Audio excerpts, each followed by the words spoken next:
Hello friends, मैं प्रीति शर्मा। आज के नई कड़ी में हम अभिवृद्धि आपके सामने लेके आए हैं, जो सीडीपी का एक बहुत ही इम्पॉर्टेंट टॉपिक है। सीडीपी आज से हम लोग पढ़ेंगे और देखेंगे कि कौन कौन से मेन टॉपिक्स हैं जो आपके सीटेट में, यूपी टेट में, सुपर टेट में और जो आप केवीएस की वैकेंसी आ गई है उसमें सीडीपी का एक अपना इम्पोर्टेंस है। और सीडीपी आपके एग्ज़ाम में अच्छा नंबर स्कोर करने में हेल्प भी करता है। ठीक है, तो आज से हम लोग सीडीपी की क्लास देखते हैं, जिसमें कि सबसे पहला हमारा टॉपिक है अभिवृद्धि या ग्रोथ। आइए देखते हैं अभिवृद्धि से क्या तात्पर्य है। तो देखिए, अभिवृद्धि क्या है? अभिवृद्धि अर्थात वृद्धि। तो वृद्धि से अगर हम कहें कि शारीरिक संरचना का या आकार का बढ़ना या उसमें परिवर्तन होना ही क्या कहलाता है?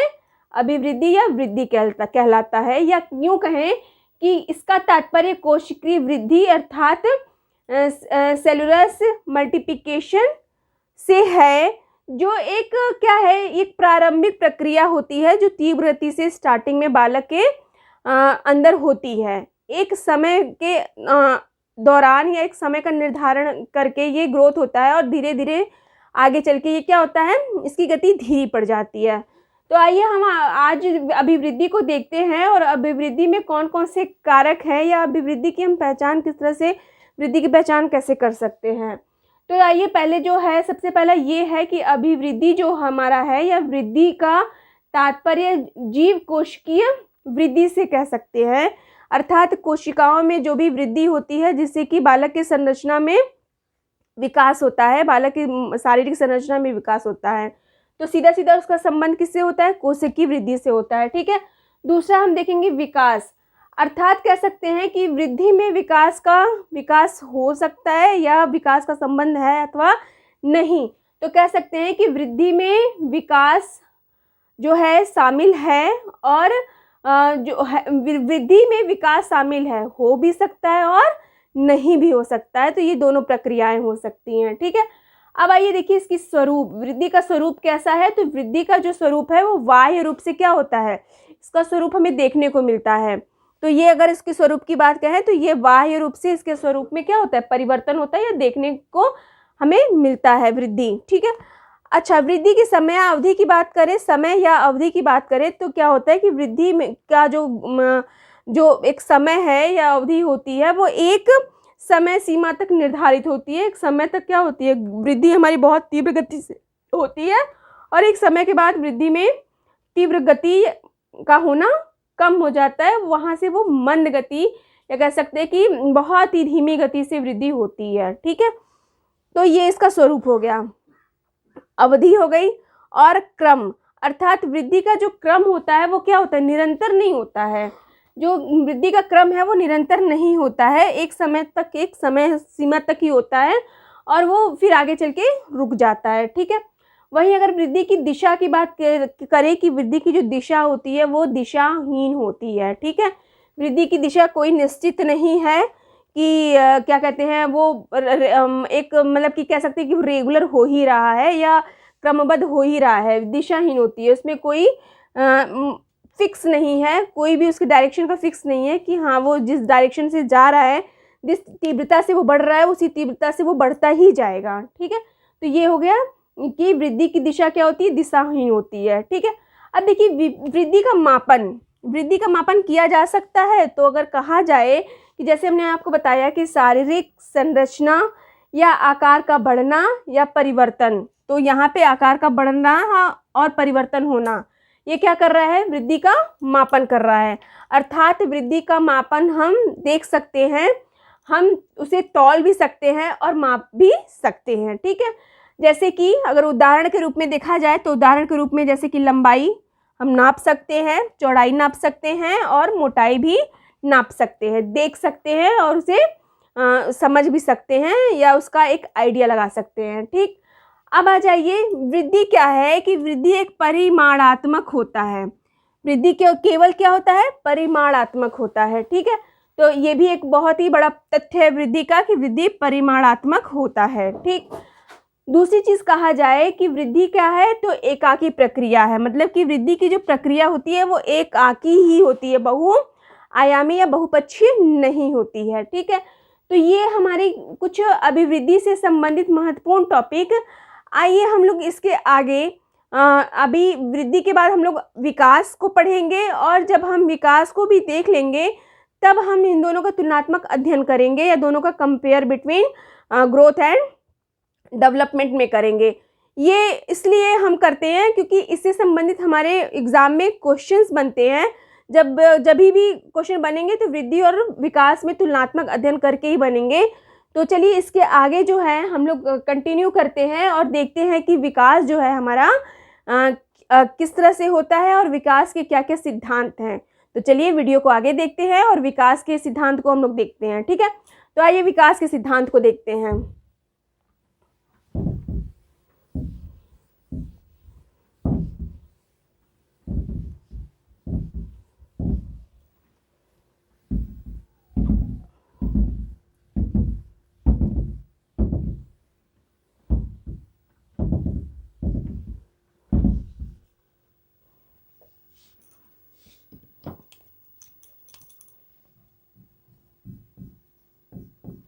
देखिए, विकास अर्थात डेवलपमेंट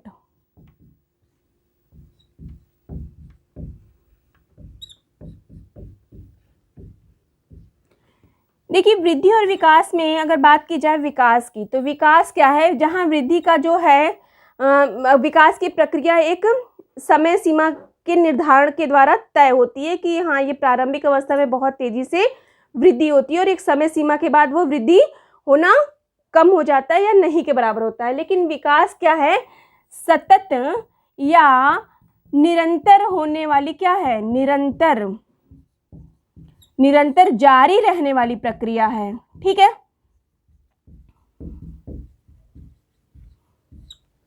प्रक्रिया। ठीक है, तो यहाँ पे देख सकते हैं कि जहाँ पे वृद्धि हमारी क्या है कि सतत या निरंतर जो है जारी रहने वाली प्रक्रिया नहीं थी, वो एक समय सीमा तक क्या थी, बाउंड थी, या समय सीमा तक का उसका एक निर्धारण था। यहाँ पे क्या है, निरंतर जारी रहने वाली, या कह सकते हैं कि जीवन पर्यंत जो है पर्यंत चलने वाली प्रक्रिया है। कौन, विकास। ठीक है, विकास हमारी जीवन पर्यंत, अर्थात जहाँ पे हम देख रहे हैं वृद्धि का तात्पर्य किससे था, शारीरिक ग्रोथ से था, शारीरिक वृद्धि से था। लेकिन यहाँ पे विकास का जो ग्रोथ है वो क्या है, मानसिक ग्रोथ से है। अर्थात यहाँ पे बालक का जो विकास हो रहा है मानसिक तौर पे क्या हो रहा है, उसके विकास हो रहे हैं। और वो विकास जो है वो क्या है, आपको कह सकते हैं कि आपको सीधे सीधे दिखाई नहीं देती है, अदृश्य रहती है। और ये जो अदृश्य प्रक्रिया है ये आपके कहाँ पे दिखाई देगी, वो आपके किस में दिखाई देगी, अनुभवों में दिखाई देगी, आपके बिहेवियर में दिखाई देगी, आपके व्यवहार में दिखाई देगी। ठीक है, आपके अनुसरण में, आपकी बोलचाल की प्रक्रिया में, या आपके कह सकते हैं कि स्वभाव में ये जो विकास की प्रक्रिया है वो दिखाई देगी। ठीक है, तो आप ये समझ लीजिए कि जो वृद्धि का जो संबंध था किससे था, शारीरिक ग्रोथ से। यहाँ पे जो विकास का है वो शारीरिक ग्रोथ के साथ साथ मानसिक ग्रोथ से भी है। वृद्धि क्या थी, वो उसकी ग्रोथ दिखाई दे रही थी, स्पष्ट रूप से दिख रहा था कि हाँ, बालक का जो है विकास शैशवावस्था से किस तरह से है, बाल्यावस्था से किस तरह से है, किशोरावस्था में किस तरह से है।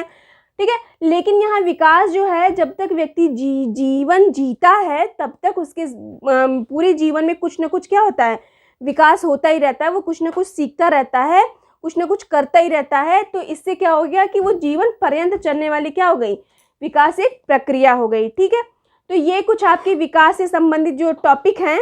तो आइए इसके आगे हम लोग देखते हैं।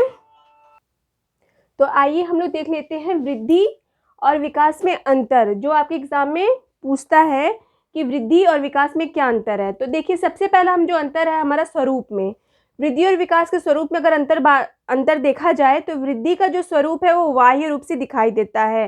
बाह्य रूप से अर्थात शारीरिक जो है अंतर क्या होता है,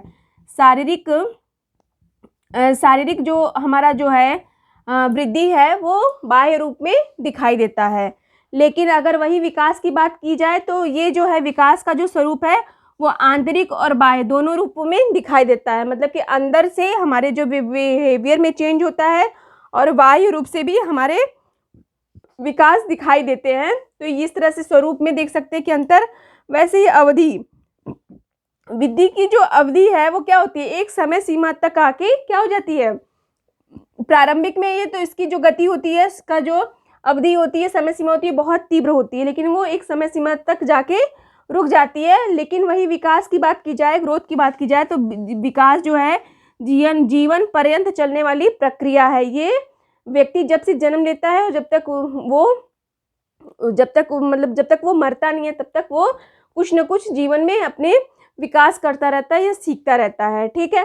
फिर नेक्स्ट जो इसका है वृद्धि और विकास में अंत, क्रम का अंतर क्या है कि जो वृद्धि का जो क्रम होता है वो क्या होता है, निश्चित नहीं होता है। जैसे कि क्या है कि जब उसका क्रम एकाएक बहुत तेजी से बढ़ता है और एक समय सीमा तक जाके उसका क्रम रुक जाता है ग्रोथ का, ठीक है, वृद्धि का, ठीक है, ग्रोथ का। और इसकी जो है विकास की एक समय सीमा क्या होती है, निश्चित होती है। निश्चित मतलब कि वो निरंतर थोड़ा करके व्यक्ति क्या होता है, डेवलपमेंट या डेवलप करता रहता है। ठीक है। अब आ जाइए दिशा। तो जो देखिए वृद्धि की जो दिशा होती है वो दिशाहीन होती है। उसकी दिशा कोई निर्धारित नहीं होती है कि हाँ वो एक सीध गति से जा रहा है और जा ही रहा है। वो एक मतलब कि अगर वो दिशा उसकी एक निर्धारित है तो उस तरह से जरूरी नहीं कि वो उसी तरह से जा रहा है, वो दिशाहीन भी हो सकता है। वहाँ पे उसका क्या होगा, ग्रोथ रुक भी सकता है। लेकिन विकास की जो दिशा है वो क्या होती है, निश्चित रहती है। मतलब कि एक अगर विकास अगर एक गति में जा रही है तो जा ही रही है और निरंतर जब तक व्यक्ति का जीवन है तब तक वो विकास होता रहता है। ठीक है। अब आइए मापन। तो देखिए वृद्धि का मापन क्या कर सकते हैं। जैसे हमने बताया कि मापन अर्थात शारीरिक रूप से हम क्या कर सकते हैं, वृद्धि को माप सकते हैं। उसकी लंबाई लंबाई में वृद्धि होगी, चेंजेस आएंगे, उसकी चौड़ाई में चेंजेस आएंगे, उसकी मोटाई में चेंजेस आएंगे। तो वृद्धि को हम माप कर सकते हैं, माप किया जा सकता है। ठीक है। लेकिन विकास के डेवलपमेंट को क्या कह सकते हैं, माप नहीं सकते हैं। क्यों? क्योंकि विकास जो है आपका क्या है, एक तो देखिए ये जो वृद्धि है वो शारीरिक होती है, वृद्धि शारीरिक होती है। ठीक है। लेकिन जो है विकास जो है वो क्या होता है, शारीरिक भी होता है और मानसिक भी होता है ये चीज़ें आप ध्यान रखिएगा कि विकास का जो क्रम होता है शारीरिक तौर पे भी होता है और मानसिक तौर पे होता है। लेकिन वृद्धि का क्रम जो है शारीरिक तौर पे ही बस क्या होता है, वृद्धि होती है। ठीक है। तो इसीलिए क्या कह रहा है कि वृद्धि को हम माप कर सकते हैं, लेकिन विकास को हम माप नहीं सकते हैं, क्योंकि वो शारीरिक रूप से तो होता ही है, साथ ही साथ मानसिक रूप से। तो मानसिक स्तर को हम माप नहीं सकते हैं। हाँ, उसके अनुभव, उसके व्यवहार में परिवर्तन को हम जांच करके हम कह सकते हैं कि हाँ ये व्यक्ति विकास की ओर क्या है, अग्रसर है। ठीक है। अब आ जाइए इसके गुण, अर्थात वृद्धि का जो गुण है परिमाणात्मक होता है। ठीक है। लेकिन अगर वही हम विकास में देखेंगे तो विकास में जो गुण होते हैं परिमाणात्मक भी होते हैं और गुणात्मक भी होते हैं। मतलब ये दोनों गुण जो है विकास में पाए जाते हैं। ठीक है। तो ये कुछ आपकी वृद्धि और विकास में अंतर देखें आप। इसके आगे जो अगर कह सकते हैं कि इससे रिलेटेड क्वेश्चन बनते हैं, आपके सीटेट में बनते हैं। तो वृद्धि और विकास में अंतर से संबंधित, वृद्धि से और आपके विकास से भी। ठीक है।